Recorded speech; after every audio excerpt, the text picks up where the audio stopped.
Hello friends, आज मैं ए home for sparrow इसके लेखक है इंदिरा बागची का ये स्टोरी मैं एक्सप्लेन करने जा रहा हूँ। गौरैया के लिए घर सिर्फ एक घोंसला नहीं है, यह अनिश्चितता की दुनिया में एक शरण स्थली है। यह गर्मी, सुरक्षा और थके हुए पंखों को आराम देने की जगह प्रदान करता है। गौरैया के लिए घर एक आश्रय स्थल है, जहाँ सुबह की शांति में गीत गाए जाते हैं और रात की शांति में सपने उड़ान भरते हैं। यह सभी जीवित प्राणियों के परस्पर संबंध और सादगी की सुंदरता की याद दिलाता है। लगातार बदलती दुनिया में गौरैया के लिए घर स्थिरता और एक उज्जवल कल की उम्मीद का प्रतीक बना हुआ है। गौरैया के घर में हर टहनी को सावधानी से चुना जाता है, हर पंख को बाहरी दुनिया से एक आरामदायक शरण बनाने के लिए नाजुक ढंग से रखा जाता है। दीवारें कोमल चहचहाहट और छोटे पंखों के सरसराहट की गूंज से गूंजती है, जो प्रकृति की सुंदरता की एक सिम्फनी बनाती है। यह एक ऐसी जगह है जहां गौरैया तूफानों से राहत पा सकती है, जहां हवाएं उसके पंखों को हिला नहीं सकती और बारिश उसकी आत्मा को कम नहीं कर सकती। गौरैया के लिए घर सिर्फ एक भौतिक स्थान नहीं है, बल्कि यह गौरैया की लचीलापन और अनुकूलनशीलता का प्रतिबिंब है। यह पक्षी की सबसे सरल जगहों में आराम और खुशी खोजने की क्षमता का प्रमाण है, जो साधारण घोंसले को राजा के लिए उपयुक्त महल में बदल देता है। एक छोटे से निवास में गौरैया को प्यार, साथ और अपनेपन की भावना मिलती है, जो उसके भौतिक परिवेश की सीमाओं से परे है। जैसे जैसे मौसम बदलते हैं और दुनिया अपने चारों ओर बदलती है, गौरैया के लिए घर और निरंतरता की किरण बना रहता है। यह उन जगहों को बनाने के महत्व को याद दिलाता है, जहाँ सभी जीव बड़े और छोटे पनप सके और फल फूल सके। अराजकता और अनिश्चितता से भरी दुनिया में गौरैया का घर शांति, सद्भाव और प्रकृति की कृपा की अस्थायी शक्ति का प्रतीक है।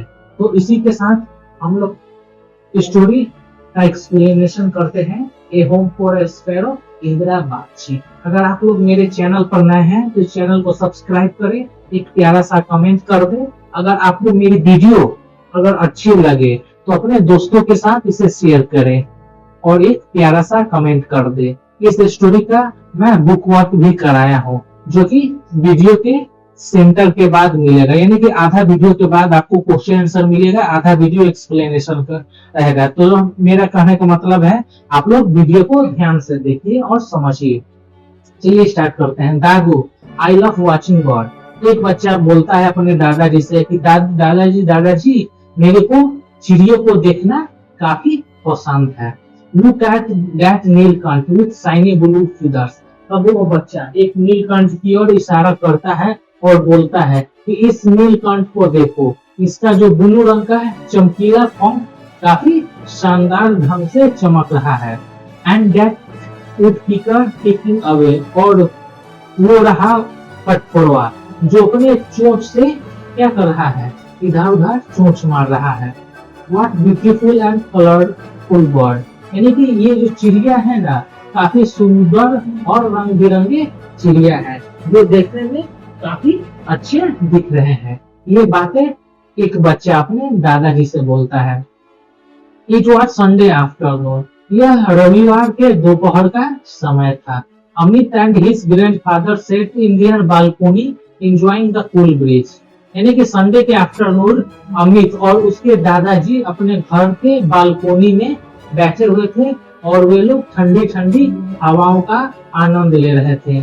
They watched the bird as they flew into the gulmohar tree full of red bloom and the amalthus with bright bunches of yellow flowers hanging from its branches, यानी कि वे लोग चिड़ियों को देख रहे थे जो कि उड़ते हुए आती है और गुलमोहर के पेड़ पर चली जाती है।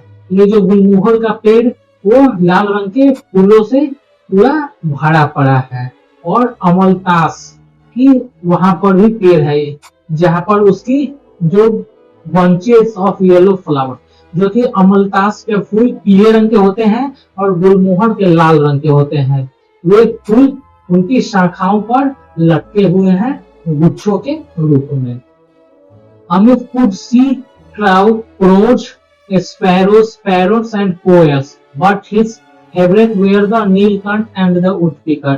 अमित वहां पर चिड़ियों को देख रहा था जिनमें उसे कौआ, गौरैया, सुग्गा, कोयल ये सारी चीजें अमित को दिखलाई दे रहे थे। लेकिन जो अमित का फेवरेट बर्ड था ना, वो था नीलकंठ और कठफोड़वा, जो कि उसे दिखलाई नहीं पड़ रहा था।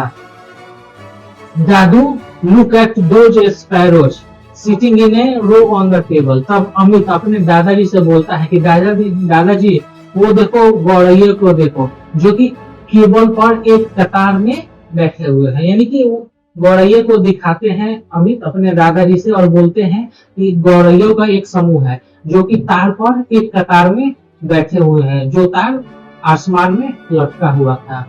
They seemed to form a garland of sparrow. उन्हें ऐसा लग रहा था कि आसमान में एक गौरैयों की माला बना हुआ था। It looks so nice, pointed Amit. उनकी ओर इशारा करते हुए अमित बोलता है, वो काफी लाजवाब दिख रहे हैं। Just then a sparrow flew in and sat on the windowsill of the house in front. तब इसी क्षण एक गौरैया वहां से उड़ता हुआ अपने झुंड से आता है और जंगले की खिड़की पर बैठ जाता है। ये जो घर था ना, वो अमित के सामने ही वो घर था। It was his friend Nikhil house. ये जो घर था वो उसके दोस्त निखिल का घर था। The ventilators window was open and the sparrow after inspecting the place by jumping left and right decided to go inside. यानी कि वो गौरैया आकर खिड़की पर बैठ गया। वहां पर वे खिड़की के वेंटिलेटर यानी कि झरोखा खुला हुआ था, जहां पर गौरैया उसका अच्छी तरीके से इंस्पेक्शन किया, निरीक्षण किया और उस स्थान को रोशनदान से क्या किया, इधर उधर ताका, अपने देह को इधर उधर हिलाया, थोड़ा सा उछला कूदा और उसके बाद वो गौरैया उसके अंदर जाने का निश्चय किया। Amit was excited. ये सारी चीजों को देखकर अमित काफी उत्साहित हो गया था। He went to Nikhil's house and told him about the sparrow. वो निखिल के घर गया और उसने जो गौरैया को करते हुए देखा था उन सारी बातों को वो निखिल से बताया। Nikhil said sadly, yes I know. तब निखिल उदास मन से बोलता है कि हाँ, मैं ये सारी चीजों को जानता हूँ, ये सारी चीजें मेरे को पता है। The sparrow went to make a nest under the windowsill, but Ma says the twigs will make the room dirty. Amit को पता था ये जो गौरैया है ना, उसके जंगला पर आती थी और वो वहां पर अपना घोंसला बनाना चाहती थी। लेकिन अमित के जो माँ है ना, निखिल की माँ को ये गौरैया को घोंसला बनाना पसंद नहीं था, क्योंकि माँ कहती थी कि गौरैया अपने साथ टहनियां लेकर आती है जो कि रूम में इधर उधर फैला देगी और रूम काफी उसे गंदा दिखेगा, लगेगा। You know how fussy she is about cleanliness. यानी कि वो क्या करता है, वो उनसे बोलता है कि मेरी माँ है ना, वो सफाई के प्रति ज्यादा सजग है और वो क्या करती है, और वो उधम मचाने लगती है अगर गंदगी देखती है तो। Nikki took Amit to the bedroom and pointed to the spot where the sparrow had collected a few twigs and leaves. तब अमित निखिल के साथ जाता है और निखिल उसे लेकर अपने बेडरूम में जाता है और एक स्थान की ओर वह इशारा करता है और उसे बताता है कि ये देखो, गौरैया ने इस स्थान पर पेड़ की टहनियां और पत्ते को लाकर रखा है। निखिल said, तब निखिल बोलता है, इवन पापा wants the sparrow to be here. तब निखिल बोलता है, यहाँ तक कि पापा भी चाहते हैं कि गौरैया भी यहाँ घोंसला बना के रहे, बट माँ doesn't agree. लेकिन मेरी माँ है ना, वो उसके लिए कभी भी राजी नहीं है। Over the next few days, however, the little sparrow did not give up. अब उसके कुछ दिनों तक जो छोटा गौरैया है ना, वो हार नहीं माना। वो रोज वहां पर आता, इधर उधर करता और चला जाता। She came every day. वह प्रत्येक दिन आता with अपने साथ मटेरियल फ्रॉम द नेस्ट, यानी कि घोंसले बनाने का मटेरियल लेकर वो प्रत्येक दिन अपने साथ आता। Amit pleaded with Nikhil's mother, aunty please let her make the nest. तब अमित निखिल की माँ से निवेदन करता है कि आंटी जी कृपया करके उस गौरैया को घोंसले बनाने दीजिए। सी इज सो स्वीट, ये जो गौरैया है ना वो काफी प्यारा है। Nikhil's mother looked at him and smile, तब निखिल की माँ उसे देखती है और मुस्कुराती है। Very well, but both of you have to promise that you will clean up the place whenever she drops any twigs or other things in the room. तब माँ बोलती है चलो ठीक है, लेकिन तुम दोनों मेरे से एक वादा करो कि इस कमरे में जो कुछ भी गौरैया अपने साथ लाए हुई टहनियां या कोई भी चीज अगर इस रूम में वो इधर उधर गिराती है या छिड़ती है तो तुम क्या करोगे? तो तुम लोग उसे साफ करोगे। The boy looked at each other and smiled. तब दोनों लड़के एक दूसरे की तरफ देखते हैं और हंसने लगते हैं। Oh aunty don't worry, aunty आप तनिक भी चिंता ना करें। We will not give you a chance to complain, said Amit. तब अमित बोलता है कि आंटी आप चिंता ना करें, हम लोग आपको कोई भी मौका नहीं देंगे शिकायत करने का। A few days later, अब इस बात के कुछ दिन बीत जाते हैं। Amit and Dadu were sitting in the balcony and munching on peanuts. तब अमित और दादू बालकनी में बैठे रहते हैं और वे लोग मूंगफली को चबा रहे। Amit put 4 peanuts on the ledge of the balcony and waited for a sparrow to come and take it. तब अमित 4 मूंगफली के दाने को लेता है और बालकनी के किनारे पर रख देता है और वह प्रतीक्षा करने लगता है कि कब गौरैया आएगी और इस मूंगफली को लेकर जाएगी। The little sparrow came after a while, but this time there was another sparrow with her. तब वो छोटा गौरैया कुछ समय के बाद उस स्थान पर आता है तो उसके साथ एक दूसरा गौरैया भी होता है। Both of them come to Amit balcony, यानी कि वे दोनों गौरैया अमित के बालकनी में आते हैं। Pick up the peanuts and flee to Nikhil's window. तब वे लोग पीनट्स को उठाते हैं और निखिल के विंडो पर लेकर चले जाते हैं। After this both the sparrow come every day, यानी कि इसके बाद ये दो गौरैया है ना प्रत्येक दिन वहां आने लगे। They would carry twigs leaves और फूड इन देयर बीक्स, यानी कि वे लोग अपने चोंच में पेड़ की टहनियां, पत्ते और भोजन लेकर आते और निखिल के खिड़की के अंदर चले जाते अपने घोंसले में रखने के लिए। A few days later, Amit excitedly told Amit, यानी कि कुछ दिन के बाद ये जो निखिल है ना काफी खुश होकर अमित से बोलता है, Come and see, आओ और देखो। The sparrow had laid eggs in her nest, यानी कि ये जो स्पैरो है ना अपने घोंसले में वे अंडे दिए हैं। And now there are 3 little chicks, अब यहाँ पर 3 छोटे छोटे बच्चे हो जाएंगे। The boy were so excited, इसे देखकर वे लड़के काफी खुश हो गए। They almost danced with joy, उनको इतना खुश थे कि उनका खुशी का कोई ठिकाना नहीं रहा और वे लोग खुशी से नाचने लगे। Nikhil's mother was also happy that she had not destroyed the nest. तब निखिल की माँ भी खुश थी क्योंकि उसने घोंसले को डिस्ट्रॉय यानी कि तहस नहस नहीं किया था। However, the next evening, अब अगले शाम को when Amit and Dadu sat in the balcony to watch bird, they saw an happy sight. अगले शाम को जब अमित और उसके दादाजी बालकोनी में बैठकर चिड़िया को देख रहे थे तब उनको एक न चाहते हुए भी उन्हें एक नजारा देखने को मिला। The ventilators in Nikhil's house were shut, यानी कि ये जो झरोखा था ना निखिल के घर का वो बंद था। The little sparrows net was desperately pecking at the glass from outside। यानी कि वो जो स्पैरो का जोड़ा था ना, वो बिना कुछ सोचे समझे अपने चोट से उस जंगले के बाहर से चोट मार रहा था खोलने के लिए। In his beak he had food for the babies. उनके चोंच में भोजन था उनके बच्चों के लिए। The little sparrow was inside the window. छोटा जो स्पैरो था ना, वो जंगले के अंदर ही था। What could be the matter? यह मांजरा क्या हो सकता है? Amit ran to Nikhil's house. Amit दौड़ते हुए निखिल के घर जाता है। Where the watchman told him the reason. जहां पहुंचकर वॉचमैन से कारण का पता चलता है। Nikhil's grandma was seriously ill. Nikhil की दादी माँ गंभीर रूप से बीमार हो गई। The family had to rush to Shimla early in the morning.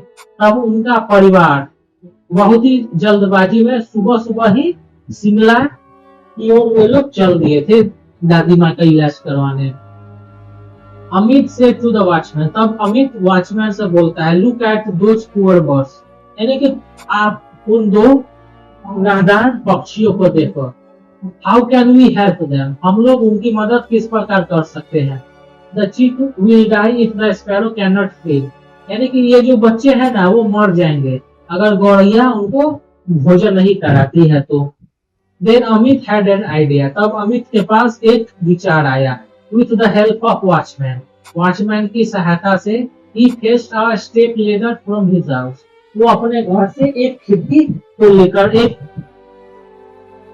एक सीढ़ी को वे लोग अमित अपने घर से लेकर आया। He put it against। वह दीवार के विरुद्ध, निखिल के घर के दीवार के विरुद्ध अमित ने सीढ़ी को लगाया और निखिल के घर के ऊपर वे चढ़ गए। He pushed open the ventilator window with cotton rod।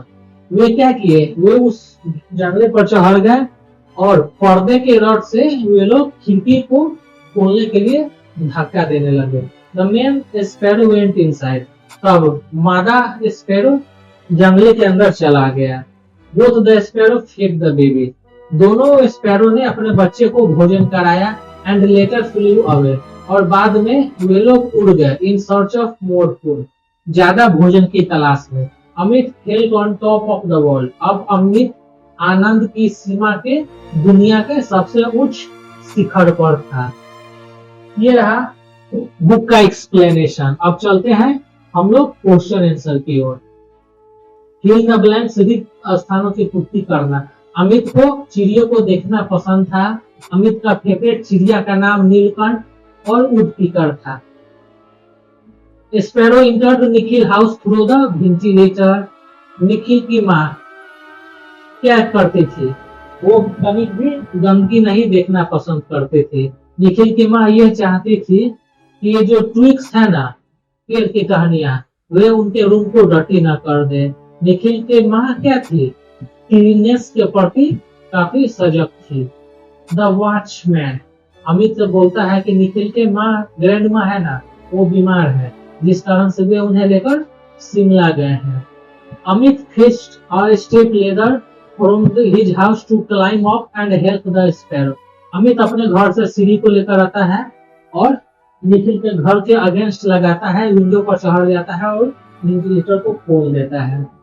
अब चलते हैं true false. Sparrow stopped coming to Nikhil's house after some time. False हो जाएगा। The little sparrow built the nest alone. True हो जाएगा। Nikhil's mother was happy that she had not destroyed sparrow nest. True हो जाएगा। Soon after the end haste, Nikhil family had to rush to Shimla। True हो जाएगा। When Amit Post opened the ventilator window with a cotton rod, the sparrow flew away। तो ये false हो जाएगा। Sparrow उड़कर अंदर चला जाता है, न कि भाग जाता है। अब चलते हैं क्वेश्चन आंसर की ओर, यानी कि क्वेश्चन आंसर की दुनिया में। What were Amit and his grandfather doing on Sunday afternoon? यानी कि संडे के आफ्टरनून में अमित और दादाजी क्या कर रहे थे? तो इसका आंसर हो जाएगा दे वाचिंग बर्ड्स। वे लोग चिड़ियों को देख रहे थे। Nikhil's mother did not want the sparrow to make a nest in her house. Why? Nikhil की माँ गौरैया को अपने घर में घोंसला बनाना नहीं चाहती थी। क्यों? आंसर हो जाएगा A sparrow twigs will make the room dirty.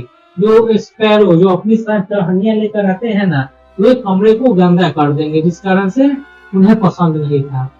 What did the boy convince Nikhil's mother to let the sparrow build in a nest in her house? तब लड़कों ने निखिल की माँ को किस प्रकार राजी किया घर में नेस्ट घोंसला बनाने के लिए। They pleaded with Nikhil's mother. वे लोग निखिल की माँ को क्या किए, काफी ज्यादा निवेदन किए। Fourth number, the day after the egg has Amit and his grandfather saw an happy sight. यानी कि जब अंडा क्या हो गया, बाहर अंडर से बच्चे जब बाहर आ गए तो अमित और दादाजी न चाहते हुए भी कौन सा नजारा उन्हें देखने को मिला, इसका आंसर हो जाएगा They saw a sparrow's mate was discreetly picking at the window glass outside. वे लोग ये देखे कि स्पैरो का जो जोड़ा है ना, वो जंगले के बाहर से काफी कसकर जंगले के अंदर चोंच मार रहा था। Why was Nikhil's house shut? Nikhil का घर बंद क्यों था? तो इसका आंसर हो जाएगा Nikhil's grandma was seriously ill, so his house was shut. पा के जगह पर माँ लिख दीजिएगा।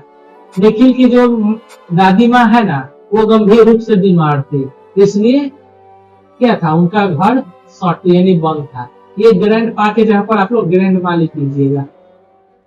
How did Amit help the sparrow? Amit sparrow की सहायता किस प्रकार से करता है? Amit fetched a ladder and climb the wall of Nikhil's house, then he pushed the ventilator to help the main sparrow enter the house. यानी कि अमित स्पैरो की मदद करता है। अमित जाता है घर से सीढ़ी को लाता है और निखिल के घर और लगा देता है, उसके ऊपर वो चढ़ता है और वेंटिलेटर को खोल देता है। मेल स्पैरो की इससे मदद हो जाती है और वो घर के अंदर चला जाता है। 7 number, why did Amit feel on top of the world? Amit संसार के खुशी के सर्वोत्तम छोर पर क्यों था? तो इसका आंसर हो जाएगा Amit help sparrows to feed his baby. यानी कि अमित स्पैरो की बेबी को भोजन खिलाने में मदद किया था, जिस कारण से उसे खुशी हुआ था और वो संसार के काफी उच्च घर पर पहुंच गया था।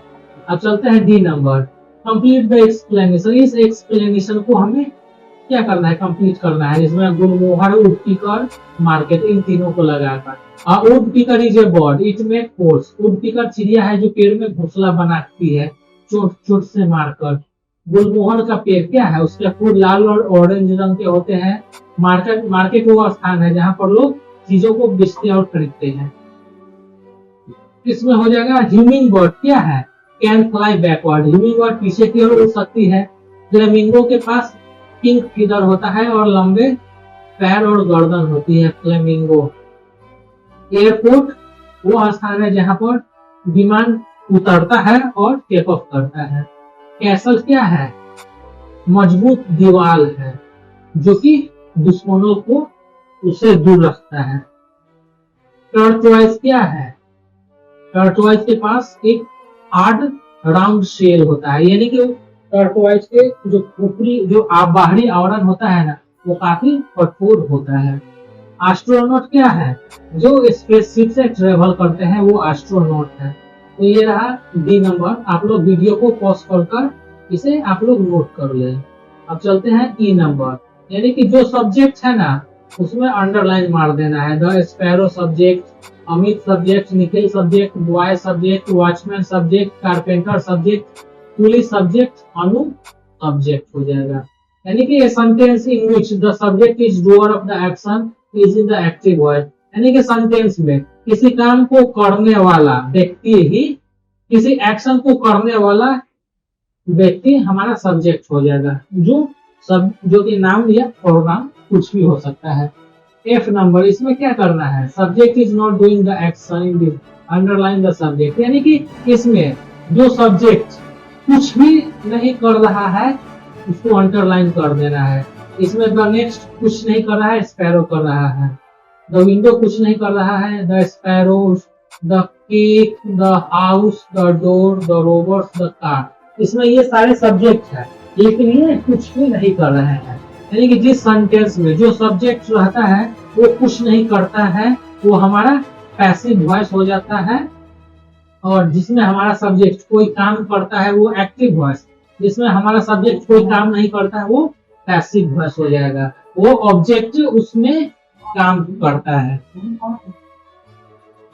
चलते हैं जी नंबर, इसमें एक्टिव वॉइस और पैसिव वॉइस। जो एक्टिव वॉइस है उसमें पैसिव बना देना है, जो पैसिव है उसको एक्टिव में तब्दील कर दो। किम पेंटेड दिस पिक्चर, किम ने इस पिक्चर को पेंट किया, तो ये एक्टिव वॉइस है। तो इसको पैसिव में क्या करना है, ऑब्जेक्ट को सब्जेक्ट में ला देना है और सब्जेक्ट को ऑब्जेक्ट में ला देना है। The picture was painted by Kim. Ravi won the game, the game was won by Ravi. Game आप लोग ठीक से ई लगा लीजिएगा गेम में। The cat broke the vase. The vase was broken by the cat. The thief stole the purse. The purse was stolen by the thief. The loggers cut the tree. Answer हो जाएगा the tree was cut by the loggers. Rani baked the cake. The cake was baked by Rani. Mother painted the sapling. The sapling was painted by the mother. अब चलते हैं D 8 नंबर। This house was built by grandma. Grandma built this house. The song was composed by सारा।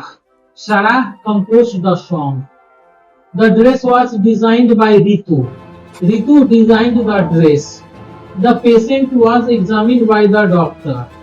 The doctor examined the patient. The mouse was caught by a lion. A lion caught the mouse. This poem was written by a child. A child written this poem. I was chased by dog. Dog chased me. यानी कि ये active और passive रहा। आप लोग video को pause कर इसे आप लोग लिख लीजिए। अब चलते हैं एच नंबर, यानी कि ये लेटर दिया गया है, इसमें जो कुछ भराएगा मैं क्या कर दे रहा हूँ, मैं एक स्क्रीन साइज में ला दे रहा हूँ। आप लोग वीडियो को पॉज करके लिख लीजिए। यहाँ पर डेट लिख देना है, आप किसे भेजना चाहते हैं उसका नाम लिख देना है। आई वॉज अनईजी, यानी कि इसमें क्या करना है, इसमें अमित और निखिल के बीच में जो संवाद हुआ था ना उसी को कंप्लीट करना है। इसमें आप क्या बन जाइएगा, इसमें आप अमित बन जाइएगा और निखिल को लेटर लिखिएगा। इसको आप लोग क्या करिएगा, फर्स्ट लाइन लिए, उसके बाद अनईजी, ग्रैंडमा, ट्वेल्व हो जाएगा, दादू, बालकोनी, विंडो, नील sparrow, glass, food, house, step ladder, ladder, ventilator, cotton rod, babies, away, top of the world. तो इसको आप लोग वीडियो को पॉज करिए, लास्ट में अमित अपना नाम।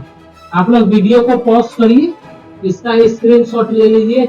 इसका क्वालिटी आप लोग क्या करिए, इसका क्वालिटी आप लोग बढ़ा लीजिए, इसका स्क्रीनशॉट ले लीजिए और इसको आप लोग अपने नोटबुक में लिख डालिए बुक में।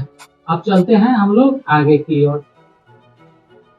इसमें आई नंबर में क्या करना है, इमेजिन करना है। निखिल और गौरैया को इमेजिन करना है, इसको आप लोग ड्राइंग कर देना है बस।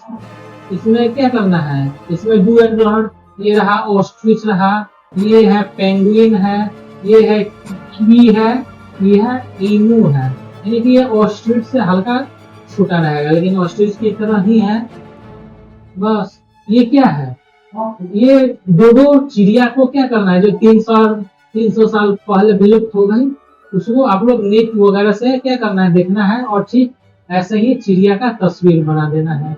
नेक्स्ट चैप्टर में हम लोग पढ़ेंगे द पॉट ऑफ गोल्ड, यानी कि सोने से भरा हुआ बर्तन। अगर आपको मेरी वीडियो पसंद आई तो आप लोग इसे शेयर करें, नए हैं तो सब्सक्राइब करें, एक प्यारा सा कमेंट कर दे। मिलते हैं नेक्स्ट वीडियो में, आप इसे दोस्तों के साथ जरूर शेयर करें। जय हिंद, वंदे मातरम।